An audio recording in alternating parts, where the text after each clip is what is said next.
زیارت قبور اور ایصال ثواب کا بیان۔ زیارت قبور کا حکم کیا ہے؟ زیارت قبور جائز و مستحب بلکہ مسنون ہے، بلکہ حضور اقدس صلی اللہ تعالی علیہ وسلم شہدائے احد کی زیارت کو تشریف لے جاتے اور ان کے لیے دعا کرتے۔ یہ بھی فرمایا کہ تم لوگ قبروں کی زیارت کرو، وہ دنیا میں بے رغبتی کا سبب ہے اور آخرت یاد دلاتی ہے۔ زیارت قبور کا مستحب طریقہ کیا ہے؟ قبر کی زیارت کو جانا چاہے تو مستحب یہ ہے کہ پہلے اپنے مکان میں 2 رکعت نماز نفل پڑھے۔ ہر رکعت میں بعد سورہ فاتحہ، آیت الکرسی 1 بار اور قل هو اللہ 3 بار، اور اس نماز کا ثواب میت کو پہنچائے۔ اللہ تعالیٰ میت کی قبر میں نور پیدا کرے گا اور اس شخص کو بہت بڑا ثواب عطا فرمائے گا۔ اب قبرستان کو جائے تو راستے میں فضول باتوں میں مشغول نہ ہو۔ جب قبرستان پہنچے جوتے اتارے اور پائنتی کی طرف سے جا کر اس طرح کھڑا ہو کہ قبلے کو پیٹھ ہو اور میت کے چہرے کی طرف منہ سرہانے سے نہ آئے کہ میت کے لیے باعث تکلیف ہے، یعنی میت کو گردن پھیر کر دیکھنا پڑتا ہے کہ کون آیا، اور اس کے بعد یہ کہے السلام علیکم یا اہل القبور یغفر اللہ لنا ولکم انت لنا سلف ونحن بالاسر، یا یوں کہے السلام علیکم اہل دار القوم المؤمنین انتم لنا سلف وانا انشاءاللہ بکم لاحقون، اور سورہ فاتحہ اور آیت الکرسی اور سورہ اذا زلزلت اور الحاکم التکاثر پڑھے، اور سورہ ملک اور دوسری صورتیں بھی پڑھ سکتا ہے، اور اس کا ثواب مردوں کو پہنچائے۔ اور اگر بیٹھنا چاہے تو اتنے فاصلے سے بیٹھے کہ اس کے پاس زندگی میں نزدیک یا دور جتنے فاصلے پر بیٹھ سکتا تھا۔ زیارت کے لیے کون سا دن اور وقت مقرر ہے؟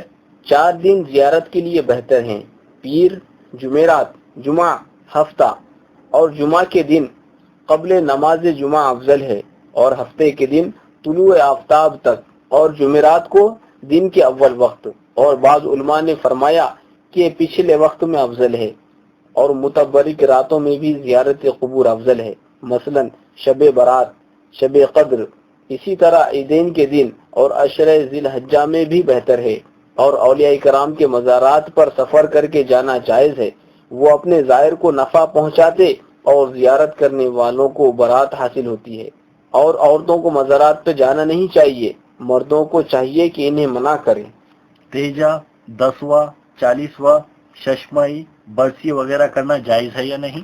ہم اہل سنت کے نزدیک زندوں کے ہر عمل نیک اور ہر قسم کی عبادت مالیہ یا بدنیہ، فرض اور نفل اور خیر خیرات کا ثواب مردوں کو پہنچایا جا سکتا ہے، اور اس میں کچھ شک نہیں کہ زندوں کے ایصال ثواب سے مردوں کو فائدہ پہنچتا ہے۔ اب رہیں یہ تخصیصات، مثلا 30ویں دن یا 10ویں دن یا 40ویں دن، تو یہ تخصیصات نہ شرعی ہیں نہ انہیں شرعی سمجھا جاتا ہے، یعنی یہ کوئی بھی نہیں جانتا کہ اسی دن میں ثواب پہنچے گا، اور اگر کسی دوسرے دن کیا جائے گا تو نہیں پہنچے گا۔ یہ محض رواجی اور عرفی بات ہے جو اپنی سہولت کے لیے لوگوں نے بنا رکھی ہے، بلکہ انتقال کے بعد ہی سے قرآن مجید کی تلاوت اور خیر خیرات کا سلسلہ جاری ہو جاتا ہے، اور اکثر لوگوں کے یہاں اسی دن سے بہت دنوں تک جاری رہتا ہے۔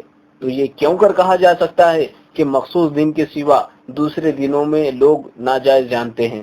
الغرض یہ تیجا اور 40واں وغیرہ سب اسی ایصال ثواب کی صورتیں ہیں اور قطعی جائز ہے، مگر یہ ضرورت ہے کہ سب کام اچھی نیت سے کیا جائے، نمائشی نہ ہو، ورنہ ثواب ہے نہ ایصال ثواب، بلکہ بعض صورتوں میں تو اور الٹا وبال پڑ جاتا ہے۔ مثلا بعض لوگ ایسے موقعوں پر ادھار، قرض بلکہ سودی روپیے سے محض اپنی برادری میں ناک اونچی رکھنے کے لیے یہ سب کچھ کرتے ہیں۔ یہ جائز ہونا کیسا بلکہ الٹا گناہ ہے۔ یوں ہی اس موقع پر رشتہ داروں کی دعوت کی جاتی ہے، یہ غلط ہے۔ یہ موقع دعوت کا نہیں بلکہ محتاجوں فقیروں کو کھلانے کا ہے، جس سے میت کو ثواب پہنچے، یا با اثر حضرات کو اپنی اپنی قوم و برادری میں اس کی اصلاح کرنی چاہیے۔ بزرگان دین کی نیاز کا کھانا مالدار کھا سکتے ہیں یا نہیں؟ بزرگان دین کی نیاز کا کھانا نہ صرف یہ کہ جائز ہے بلکہ باعث برکت بھی ہے۔ رجب شریف کے کنڈے، محرم کا شربت یا کھچڑا، ماہ ربیع الاخر کی 11ویں شریف کہ حضور سیدنا غوث اعظم رضی اللہ تعالیٰ عنہ کی فاتحہ دلائی جاتی ہے، اور رجب کی 6 تاریخ حضرت خواجہ غریب نواز رضی اللہ تعالیٰ عنہ کی فاتحہ دلائی جاتی ہے، یعنی خواجہ کی 6 منائی جاتی ہے۔ یوں ہی حضور غوث اعظم دستگیر رضی اللہ تعالیٰ عنہ کا توشہ یا حضرت شیخ عبدالحق رودلوی قدس سرہ کا توشہ، یہ وہ چیزیں ہیں جو صدیوں سے مسلمانوں کے عوام و خاص علماء و فضلاء میں جاری ہیں، اور ان میں خاص اہتمام کیا جاتا ہے، اور عمرہ بھی اس میں ذوق و شوق سے شریک ہوتے ہیں اور تعام تبرک سے فیض پاتے ہیں۔ محرم میں شہدائے کربلا کے سوا کسی اور کی فاتحہ درست ہے یا نہیں؟ جس طرح دوسرے دنوں میں سب کی فاتحہ ہو سکتی ہے، ان دنوں میں بھی ہو سکتی ہے۔ یہ خیال غلط ہے کہ محرم میں سوائے شہدائے کربلا کے دوسرے کی فاتحہ نہ دلائی جائے۔ بزرگان دین کا عرس جائز ہے یا نہیں؟ عرس بزرگان دین جو ہر سال ان کی وصال کے دن ہوتا ہے، یعنی اس تاریخ میں لوگ جمع ہوتے، قرآن مجید پڑھتے اور دوسرے اذکار خیر خیرات کرتے ہیں، یا میلاد شریف وغیرہ کیا جاتا ہے، یہ بھی جائز ہے کہ ایسے کام جو باعث خیر و برکت ہیں جیسے اور دنوں میں جائز ہیں، ان دنوں میں بھی جائز ہے۔